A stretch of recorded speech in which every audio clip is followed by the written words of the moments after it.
Hello, and welcome to the podcast that discusses all things gaming. Coming to you from the home of Indie PopCon, Gen Con, and the gaming capital of the world, we are The Established Facts.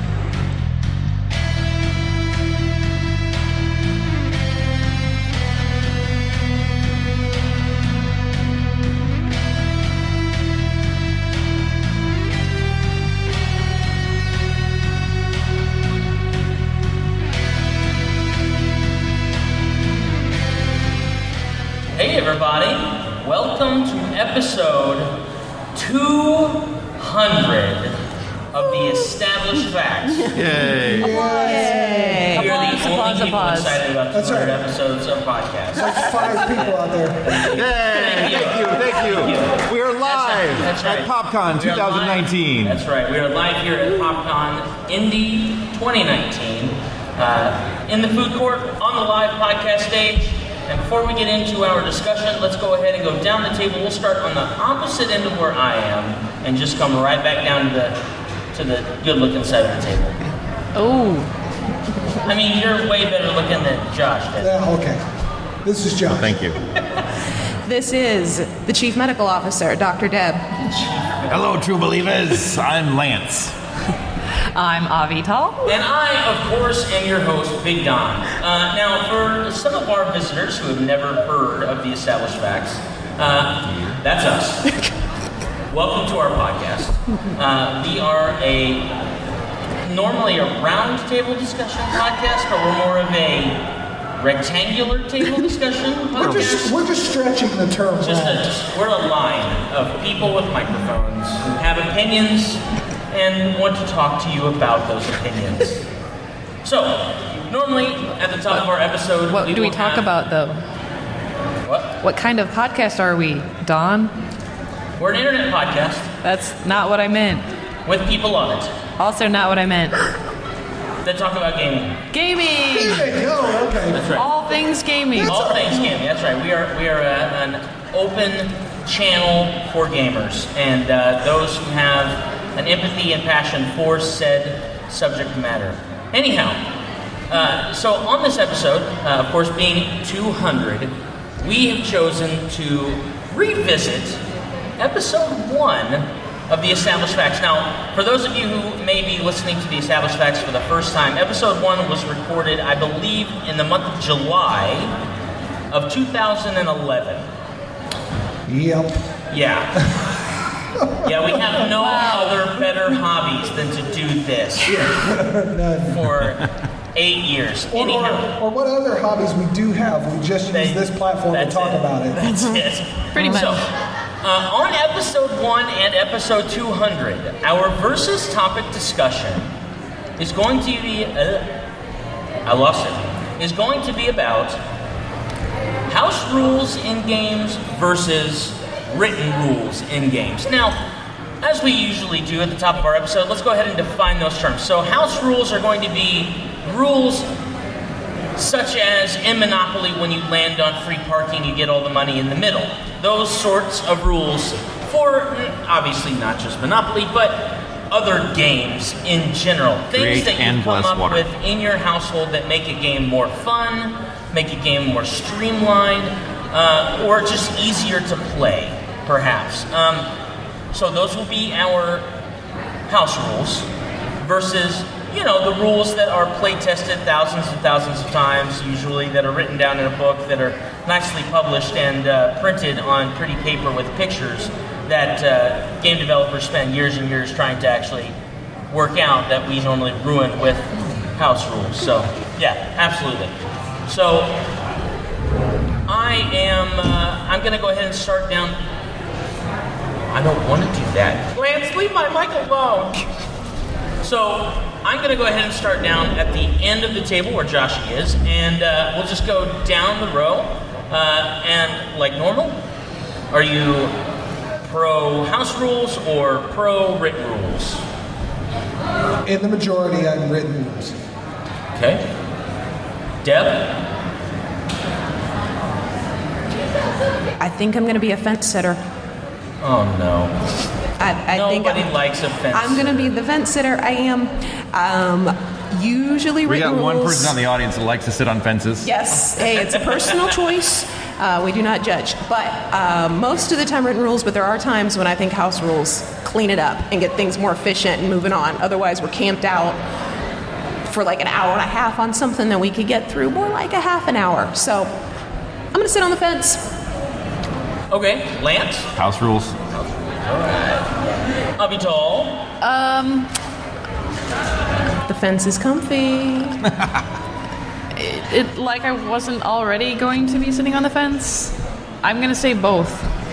Okay. I'm going to go with written rules. Breathe, Josh, breathe. Lance? Breathe. Yes. Can you please give us a baseline of why you like homebrew rules over written rules? Create and bless water. Yes. It becomes a minefield for undead. Okay. I like the ability to say this rule doesn't quite make sense, or I have a thing that might fit this situation better than what the book says for my specific campaign. Okay. And in that case, I like to be able to say, my imagination works, and this can happen instead of, nope, according to page 34, section C, subset A, you can't do that. I don't like the word can't when I'm role-playing. Okay. Okay, so are you taking it into consideration on the basis of a role-playing game? Of course. Okay. That's what I play. Okay. All right. All right. Joshy. Yes. Why do you like the rules? So, I was purposeful in my for the majority. I like Sure. rules, particularly once I understand them, because once you understand the rules, they tend to be a little bit easier to play the game, and it kind of puts things into perspective. This is how you're supposed to do it from here to here to here. And once you understand the rules can get out of the way, and you can just play the game within those rules. The minority of house rules would be in similar situations like what Lance just mentioned, because we've they're not Red Dragon Inn, but the Battle for Greyport that came out from from that same company. Slugfest games. Slugfest is extremely brutal in the first like 2 rounds because there's no real healing available. Sure. But putting a house rule in that allows, like, I went back to town and I got healing because that's what all adventurers do. Right. Makes sense. There's places in it, but when the rules allow for things like that, best example, and I've given it on this podcast before, was the Pathfinder Society game I played at Fear the Con, where I had Pathfinder Society people argue with me that you couldn't throw an axe 100 feet because it only had a range increment of blah. Well, the range increment allows you to do it. You have to take a negative for every range increment up to a certain amount. But in the end, you roll a natural 20, it's going to hit. That's so a fact. go ahead and throw it. That is a fact. And the guy hit a natural 20, and it hit. Well within the rules. There wasn't like, right. I didn't have to make anything up. They can argue with me all they want, but that's in the rules. Right, right. Okay. Avital, why are you on the fence about this?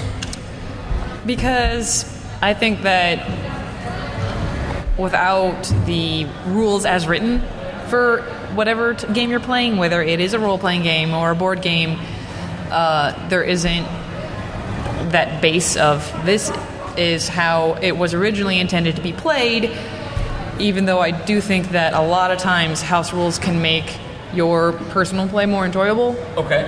Like in Monopoly. Sure. It's a bonus, to land on free parking, right. Get the money in the middle, right. But it's not actually a rule, even though it's a house rule like almost everywhere, so it probably should just be a rule by this point, I would think. Sure. Then again, I haven't played Monopoly in years because I hate it. And it ruins friendships. Okay. Anyways, that aside. I'm really interested to hear Deb's perspective, because Debbie is usually one that looks for I'm not going to say necessarily you're always looking for the most logical explanation of something, but you are at least looking I'll for say it. She's looking for the most logical way to do things. I don't think so. I would disagree. I think that she looks for the way that makes the most sense, but that doesn't always mean that it's the most logical, which I guess I can see where you're coming from by sitting on the fence with that argument itself. But I guess I'd like to hear it from your own words. Why do you feel like it's important that you chose to be a dirty fence sitter? One must have the rules to have a basis for what you are playing. If it's all house rules, people walk in, and if you're already walking in with not quite understanding what's going on, well, we play it this way and you play it that way, you're left with an argument for an hour. No, you've got to have basic rules. But once you are in a certain situation, even if they have play tested it 472,000 times, gamers are infinitely creative. And you will have a situation that doesn't quite work with the rule that's in there. You have to be able to work with what you are given in that particular game. And as a game master, your purpose is not to follow the rules completely. And I know, just go ahead and pass out that the fact that I said that, just fall out. Oh, nice effect. Nice effect. You liked it? Apologies to the sound department. Yeah. Our poor sound engineer's like, oh no. Yeah, now I'm dead later. No, I'm good with it. The guy who's actually on the board today, Josh. Good night. But every situation is different when you are, especially when you're role-play gaming. Board gaming, it's a little bit different. You're a little bit more restricted because of the format of that gaming. But especially in role-play, you're always going to have something that's, how on earth can they do that? Well, the rules say this, but if we adjust this, then that totally works more with the theater of the mind. There you are, Lance, there's your moment. And so you have to be able to take each moment to be able to enjoy it, because ultimately you're playing the game to enjoy it. You're not playing the game going, oh my gosh, we followed every single rule perfectly. That's not really why you're playing the game. So to be able to have a full enjoyment, sometimes you do need, we're not breaking the rules, we are just bending them slightly to fit with a storytelling aspect that should be role-play gaming. Okay. They're more like guidelines. Yeah, they're more like guidelines. Okay, Lance. Also, we play a lot of games with kids, and sometimes you have to bend the rules for the kids to make it playable for the kids. Right. Yeah. I can think of one that we have at our house. When we play Monopoly, the adults have to go around the board once before they can buy a property to give the kids an opportunity to therefore get some properties. Mm-hmm. Yeah, give them a little bit of a bonus or a little bit of an up to help them in the game. Yeah. Bonus. Yep. Bonus. It's going to be a boring, sad day, though, when they realize that they're a grown-up and they don't get to, now they got to go around the board once, too. Then they can just house rule their own game. Get their own house and they can figure it out themselves. They get their own house, they can make the rules. There you go.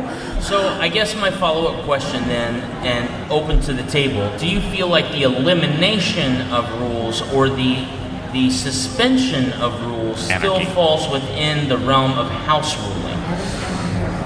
And why? Give an example, please.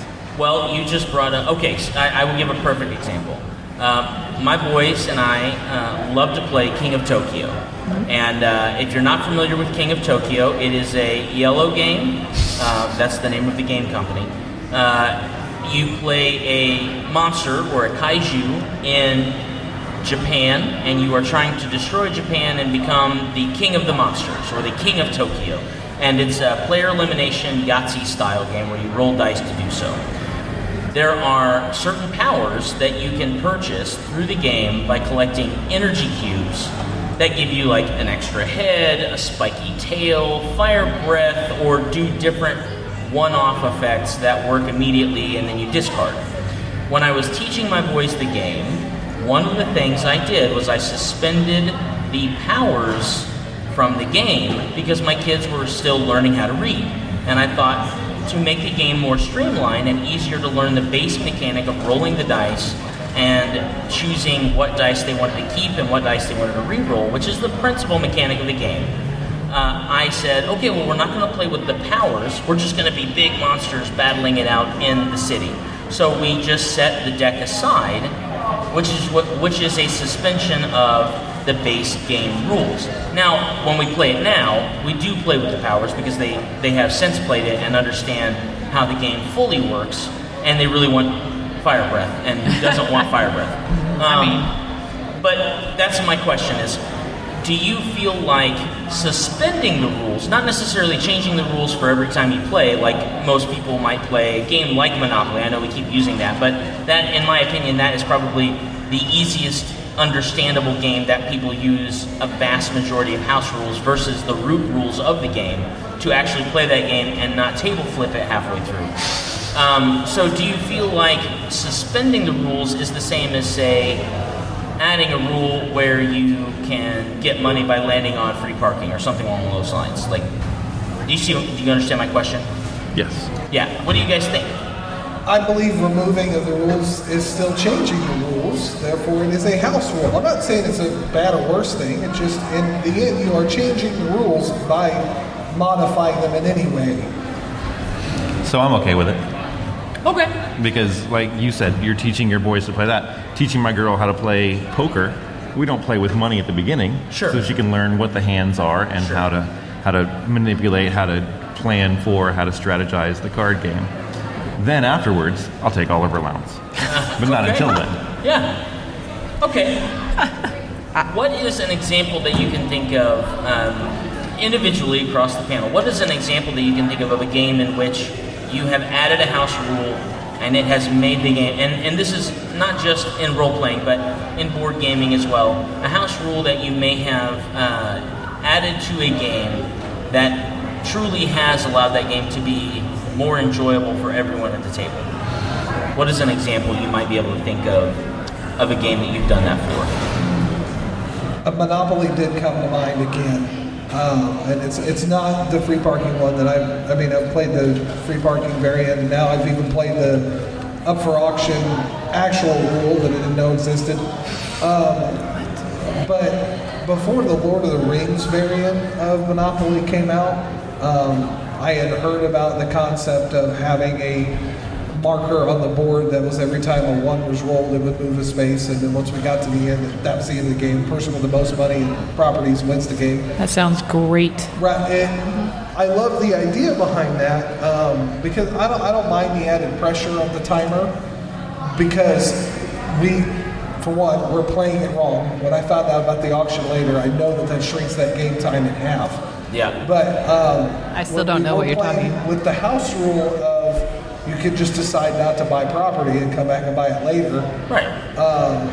Having the timer element added, I think, makes it to be a lot more fun. Another example is playing role-playing, Dungeons and Dragons. Dexterity-based fighters don't get to add dexterity to their damage unless they're specific types of fighters. Right. Then they'll get to add their dexterity score. And I know that Daniel Freeland, that they were all at you. If a fighter using their strength is to add their strength bonus, then a dex fighter using their dex should be able to add their dex bonus. Like, I understood the reasoning behind that, and it made being an archer less of a hindrance. So. Well, that's when you just buy a composite bow. And then add your strength modifier. But now you're focusing. Now you've got to burn through to statistics Right. instead of just If you're a focusing dex on one. fighter, why are you building up strength? I get you, and I don't Your dex. disagree, but, you know.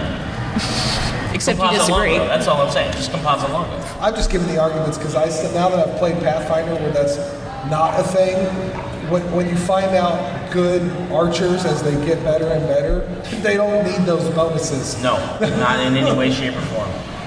Adam. All right. Deb?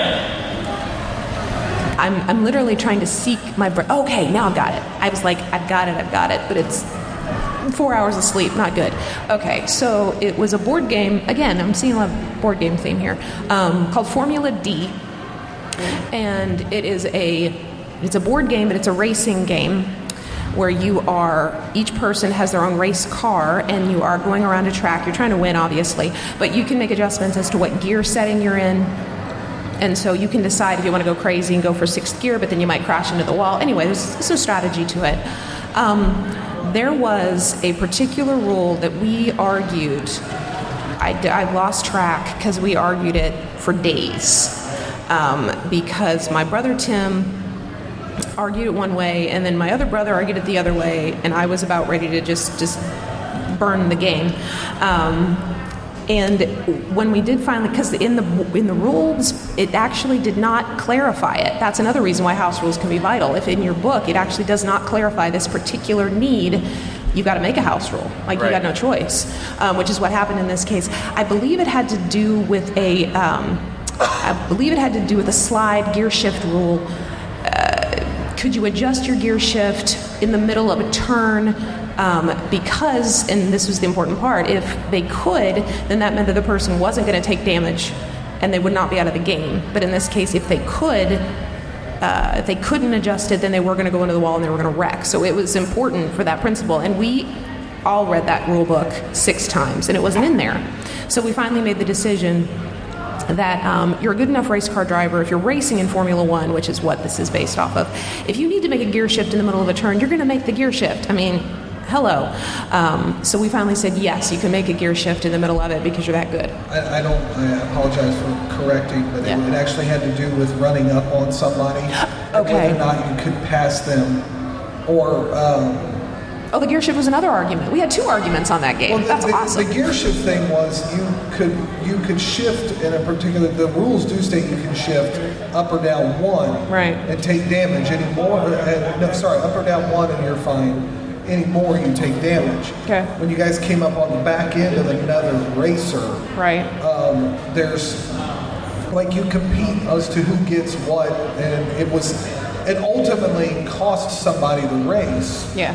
And they didn't have any real control over it. Right. And I think that's where you guys were arguing. Yeah, and the rules didn't give a clarification. So we finally had to write in the house rule after we all decided of what we would do. So that's your other reason, is sometimes the game creators have not thought of everything. And so you've got to have a house rule to be able to clarify that. So. Okay. Lance. I don't know whether to choose. We figured out a way to play Castle Panic with just 2 people. Okay. Or it's awesome. My role-playing example of facing an army of undead coming at my group and asking the DM, like, can I do this? And the DM said, you can try. So I mixed the create water spell with the bless water spell and did create and bless water and made a minefield that slaughtered the undead before they ever got to us. Nice. But by the rules, you're not allowed to combine spells, but theoretically, if you're a spellcaster, why wouldn't you be able to? And a spontaneous caster, because you're a divine caster, then why couldn't you? I like that. I like that rule adjustment. That makes sense to me. That makes sense to me. As far as like a Dungeon Master GM, I can see how that would work out easily in the favor of... I've specifically made this particular cleric to fight undead. Right. This cleric would know how to do that if it was possible. And it made it possible. That makes sense. And it made it a whole lot more fun for us, because then we didn't have to fight all those undead again. Story-wise, it worked as well. I mean, in the storytelling theater of the mind, I think it's a great scene. It's like your ending scene in the movie. Just watch this. I mean, very Luke Skywalker of you. Was it in Africa? No, it was not in Africa. Avi, tell them what you got. Oh, did you just get that, Josh? I don't know if I have like any specific instance, but just as to house rules kind of in general, I LARP, which is live action roleplay in case you don't know. And I LARP in the OWBN organization, which is One World by Night. And so I play werewolf, the apocalypse, and vampire. Okay. But so this means that there are a lot of games happening in different cities that are all playing in the same world. And some of the books are written for tabletop and don't have live action translations. And so people have had to, make their own translations of some things. So you end up having like a nationwide, actually there's other countries that people do this same network too, of different house rules in like each game. So house rules can vary from game to game, but like having like your house rules of like, this book is unclear about how this goes. Well, here we're going to have it run like this. Like each game has to have some kind of house rules for the game to run smoothly. And I mean, you're probably not going to get an entire country's worth of games to all agree on the same set of house rules. So then for each game to have their own house rules, as long as you kind of know how the game is played, you can take a brief look at their house rules and be like, this is slightly different from my game, but all right, I see how it works now. And then you can just, go and visit another game and play your same character. So it makes the organization run better for people to have house rules for the LARP, because some of the stuff is written just for tabletop and doesn't have the LARP translations. Go ahead, Lance. Having house rules, it's what GM fiat is. It's, I got to change this monster to fit this particular encounter, or I have to fit this strategy of these things. I have to lower how hard it is because my players aren't able to defeat it, or I have to increase it because they're going to kill it in 2 rounds. So GM fiat is in itself house ruling. That's true. Yeah, I can Absolutely. see that. I can see that. I think the best example that I can think of is still the King of Tokyo game, but there have been a couple of games that we have played in the past that we've had to change some of the rules because they were extremely unclear. One of the games I can think of right off the top of my head was Tomb. There was a game called Tomb where you were playing an adventurer that could build their own little adventuring party and travel through these catacombs, open up these tombs and get treasure, and then get back to the inn to cash in that treasure. But the actual written rules were extremely difficult to navigate and extremely unclear. They were not, they were very convoluted. It was the rule, I don't know why it ended up getting printed and somebody didn't give a critical eye, or if they did, it wasn't a very critical eye. But that was definitely a game that I enjoyed playing more with the made-up rules that made sense versus the rules that they gave us in the book that really didn't allow the game to even work the way that the game should have worked. I believe they actually released a second edition of that to clear up all that. They did, and they did release later, after we had already learned how to play the game. They did release a second set of rules, or an errata set of rules, that made things a lot clearer and a lot more fun in the game. But that's probably the most flagrant attempt of doing house rules to be able to actually navigate through a game that I can think of. So, Lance? Now, we've talked about board games, we've talked about role-playing games, we've talked about card games. Video games. Sure. Cheat codes, are they house rules? Because they allow you to do things that you wouldn't normally be able to do within the constraints of the rules of the game. Interestingly, I probably rule that as it's built into the game. Right. It's not something that you're designing to plug into the game. Right. It's something that's already been programmed into the platform of the software. Now Game Genie? Where you're literally hacking the hex code to cause those? That's probably more along the lines of house rules, as opposed to opening your phone and texting a particular number in Grand Theft Auto and getting unlimited ammo. That's right. Built into the game. You just have to be smart. I wouldn't classify it the same as a house rule, mainly because I feel like a house rule is something that you come upon organically through the play of the game that changes the way the game works, versus a cheat code that kind of allows the game to work differently than if somebody who is a straight-laced person wanted to play the game if they played it from front to back. That would be my determination. I would say no. What would you say? Because you brought it up. So. Well, I go back to the days of the Konami code, where if you do the up, down, left, right, BA, start, or select start, if you have 2 players, you get extra lives, or you get unlimited ammunition for certain things, or you put in no password for Metroid. You get extra things that you wouldn't normally start the game with, so it's not breaking the game, it's not that you're not... It's true. But someone did go along and say, this game is really hard. What if I had all that stuff at the beginning? Sure. Well, now this house rule, this cheat code lets you do that. Okay. All right. It's definitely an interesting question. I like the idea of pondering on it a little bit longer. Show of hands in the audience. Who thinks it's a cheat code is a house rule? Cheat codes are house rules for video games? Anybody? Anybody think that? One. We got a few. one, two, Got a few. three. All right. Who thinks it's part of the rules as written if you have a cheat code because it's already in the code? Nobody. None. I win. Josh. That's it. Winner by plurality, Lance. Debbie, what did you have? I was thinking, yes. Okay, so I got the 1-Up T-shirt. I was thinking about Mario 3. It's not a cheat code, but it is a technique. Now this is spoilers, right? It's Super Mario Brothers 3. Okay, nobody's gonna get mad at me. Are you talking about flute jumping?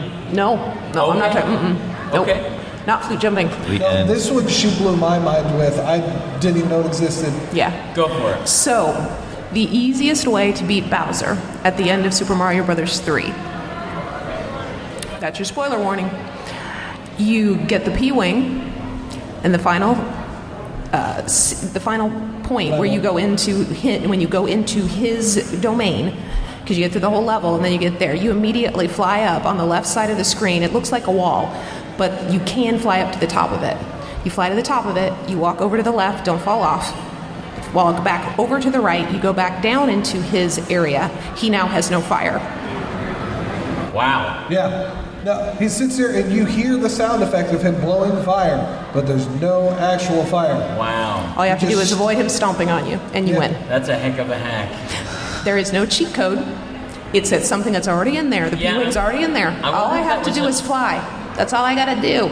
I wonder if that was a program. Do you think that was a programming error? Probably. Or something like that? Probably, because you can hear the fire. Nintendo Power. Nintendo Power. Yeah. So anyway, so I always do that because I'm like, I'm not gonna waste my time with this fire because it's in the game. It's a P-Wing, which I already got in the game. Yeah. So it's in the game. So I'm like, I was sitting here trying to figure out if it's a house rule or not. But Had that happened in Lord of the Rings: The Third Age, the PlayStation 2 RPG following the Fellowship that followed the Fellowship. So when you got to the end of the game, instead of in the big massive fight, or instead of being in Mount Doom where you throw the ring away, no, you actually go up on top of the tower and fight the Eye of Sauron. At some point in time during the game, you can pick up something that eliminates their armor. And I threw it at this eye, and 2 attacks, not 1 turn, not 2 rounds, 2 attacks later, dead. Main bad guy done. That's fairly anticlimactic. That's interesting. What that did was it just stalled time so that Gollum could bite the ring off of Frodo's finger and fall into the lava. we thank you for that So contribution. yeah, your weapon, while it did do that, it was already predestined. Predestined, great. But not a conversation we're getting into.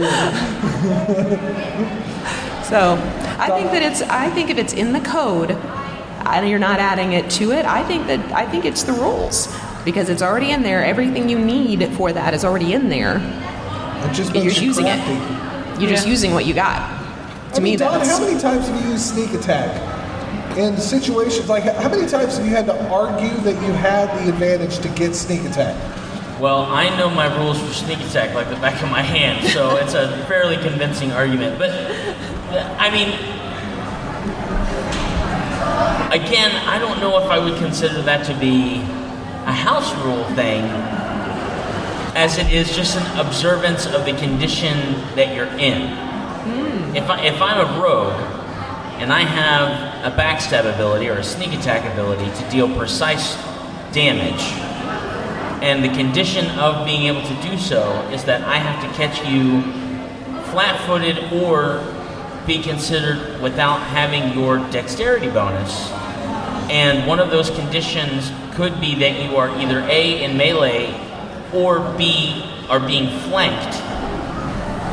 And I happen to also be flanking you. To me, that satisfies said rule. So I wouldn't necessarily consider that to be a house rule as just Increased skill and understanding of the rules. an inefficiency of DM rule observance? I don't know. Me finding the enemy in a strategic underpinning? I don't know. You cheating? I'm not cheating. I don't cheat. It's not cheat, cheating. I don't steal. It's not cheating unless you break the rules. What we're doing is bending them. That's it. I think What was that's that? What'd you say? Leveling the playing field. Yeah. Okay. All right. I think that should be our established fact. So you think that if the DM has the power and the ability to say, you know what, I'm gonna fudge this rule, or I'm gonna fudge this roll, or something like that, that the players should have the opportunity to say, oh well, I'm gonna catch you flat-footed because technically this would be allowed, or something along those lines. If you are well within your right, you should be able to. Right.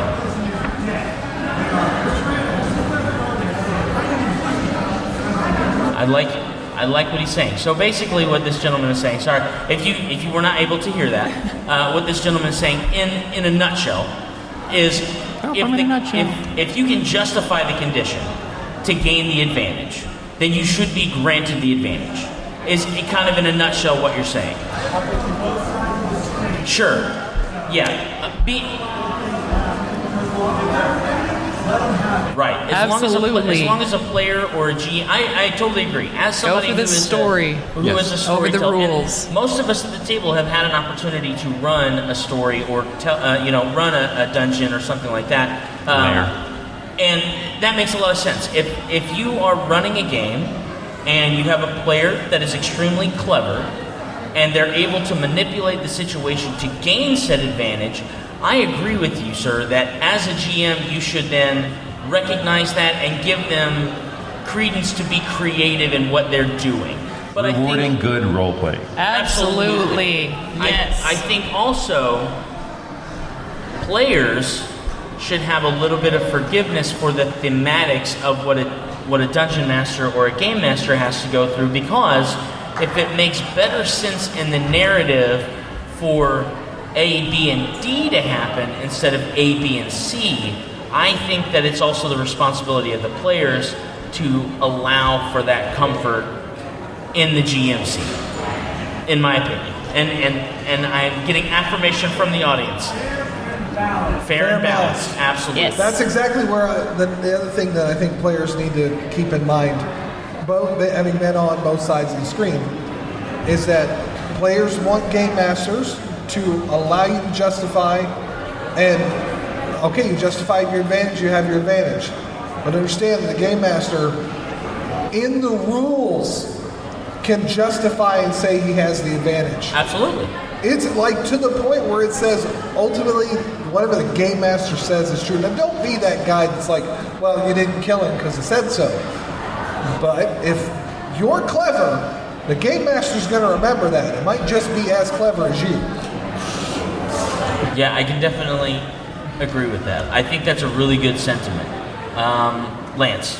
I think the ability for a player to give that kind of leeway to their GM comes from gamer maturity and having GM to game themselves. Once you step on the other side of that screen, then you have more of a feeling for what it's like to be there. Right. I think that is one thing that I find a lot of us do when we do sit down and play. For example, most of us play Pathfinder Society or just regulated games in the role-playing genre.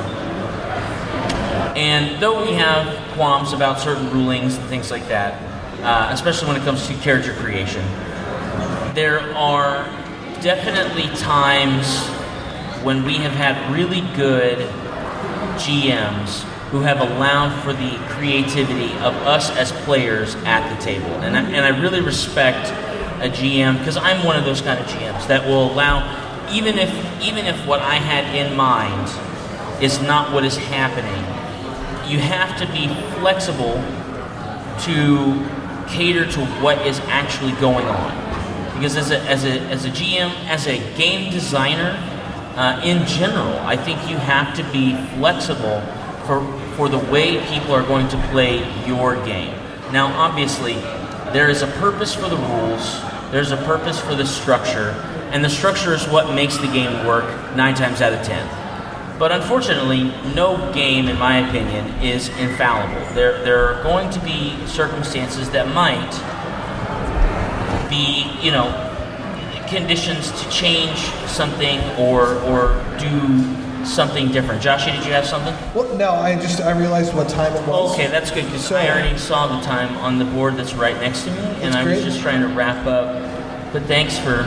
No, I had knowledge we didn't have. I had a question I wanted to ask. I'm teasing. I actually had a question I wanted to ask at the panel, and kind of a closing question. It's episode 200. Episode 200. I probably should have given you all time for this, but I'm working improv, and that's not going to happen. So, right. 200 episodes. 200. Some have been with us the whole time. Some have not. Why do you keep doing it? Why do you keep coming back? I ask myself that question every time. What do you mean? Why do we keep coming back to the podcast? Yes. I think what Josh, to clarify the question, I think what Josh is asking is, why do we still, after 200 episodes, why do we still have a passion to sit down in front of the microphones and talk with each other and talk with other people who may have different outlooks on gaming? Is that Yes. Okay. Because you keep inviting us to do it. That's a fair question. I mean, I love spending time with you guys. I love playing games with you guys, and this is a way to do both. Very true. That's very true. The man in the audience said free beer. Free beer. Free beer. I wish. That would be Free great. beer would be awesome. I think he said he's buying. Oh, That's what I heard. Yeah. Uh-oh. He's opening up a bag and he just said, hang on. If he brings me a beer, I'm going to give him a kiss. We'll keep it family friendly while we're on the mics, but we'll see what happens afterwards. I have to say that nice. Okay. Yeah. Wow. Those are jars. That's definitely a jar. There's jars. I would have Those to look say, like dangerous jars. I would have to say for me, 200 episodes. I was on episode 1. For those of you who don't know, there was an episode 0, which we were actually having a candid conversation before we started recording about what the discussion was, because I was not actually present for discussion 0.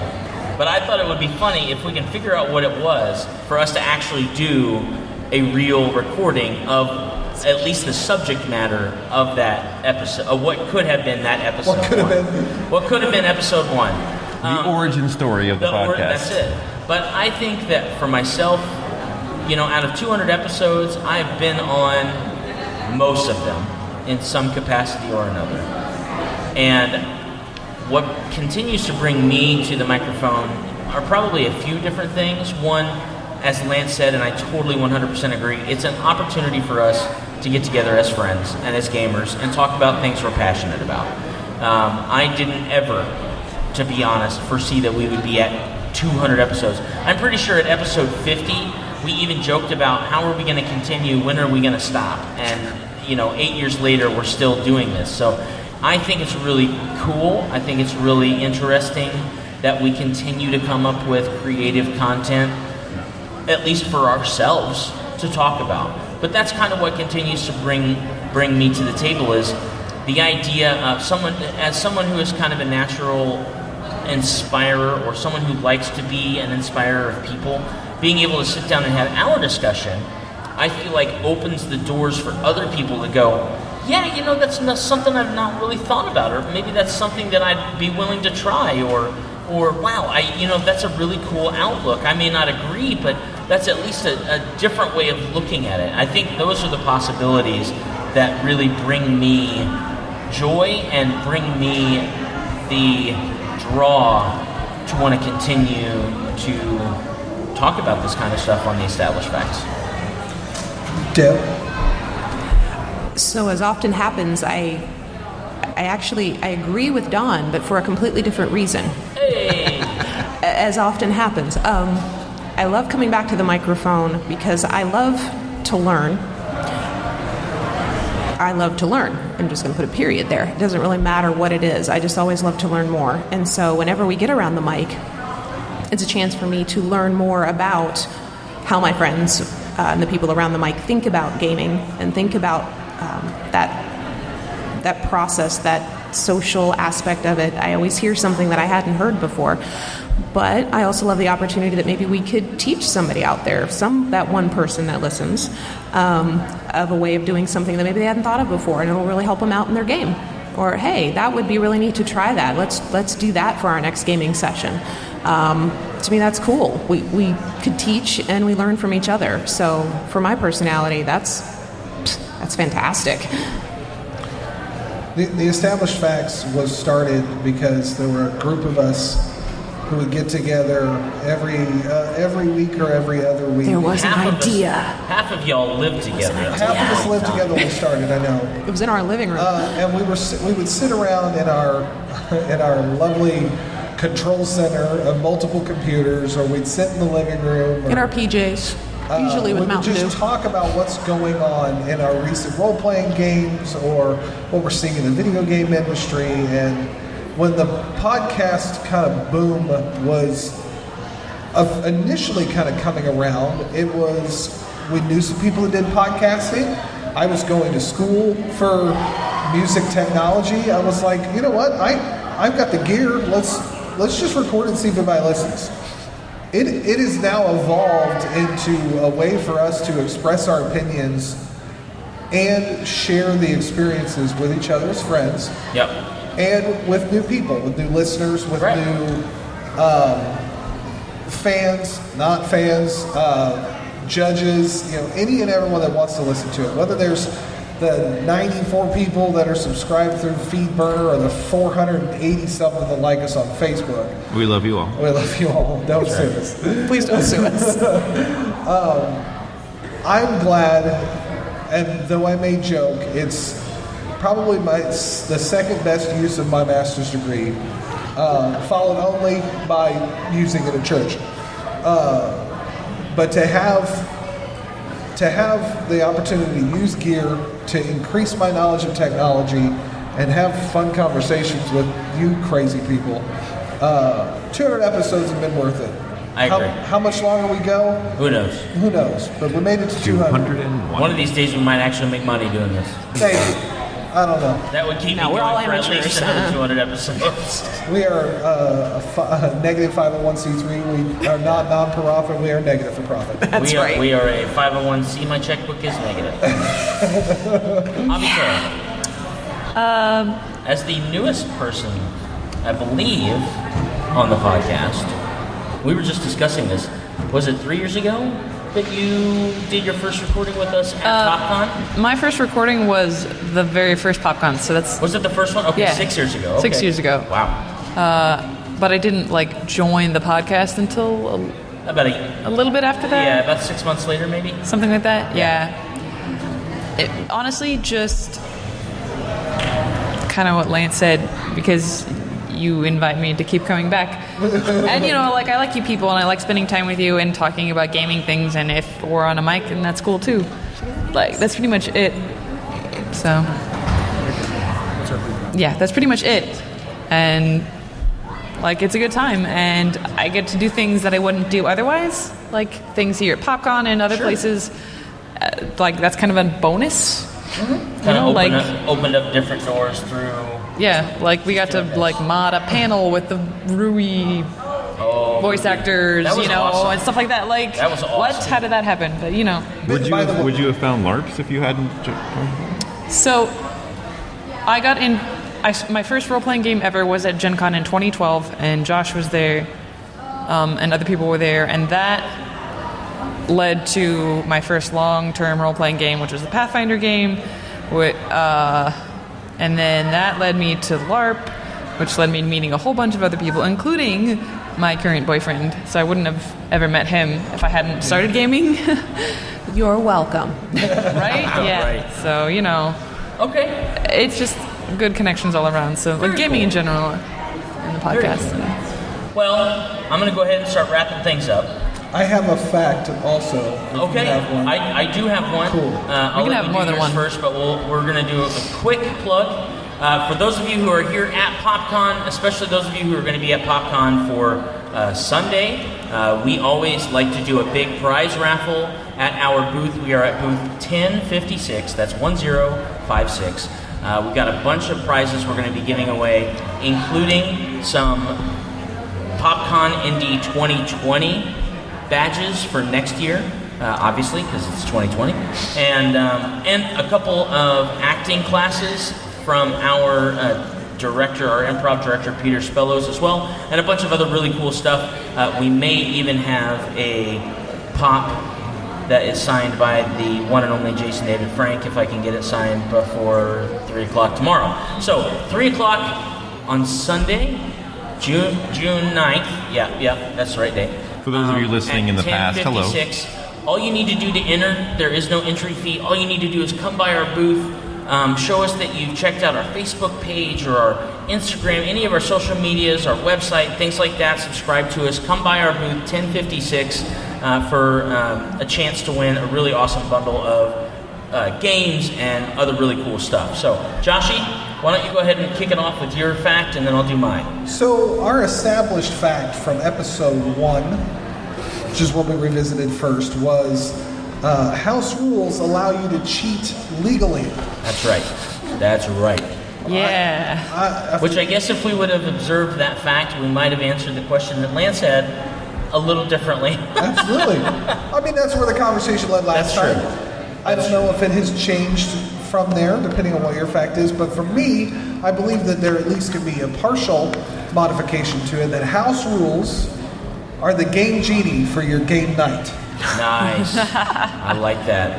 Okay. I dig it. And on episode 199, we established that it slices and it dices and it juliennes microchips. Make sure you go back and listen to episode 199. Joshy and I get a chance to talk about some video game stuff. It's a lot of fun, and we recorded it here, live, at PopCon. So, for episode 200, we have established that rules are meant to be bent, but not broken, as long as they are fair and balanced. Thank you so much for listening to episode 200, all of you on the interwebs and all of you here at Indie PopCon. Thank you so much for hanging out with us. We love you guys. We cannot wait to see what our future is with all of you, and we will check you later. Bye. Excelsior! Deuces!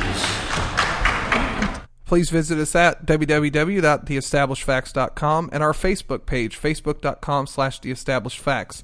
If you would like to support us by buying some merchandise, visit cafepress.com/castingrobot. Bonus!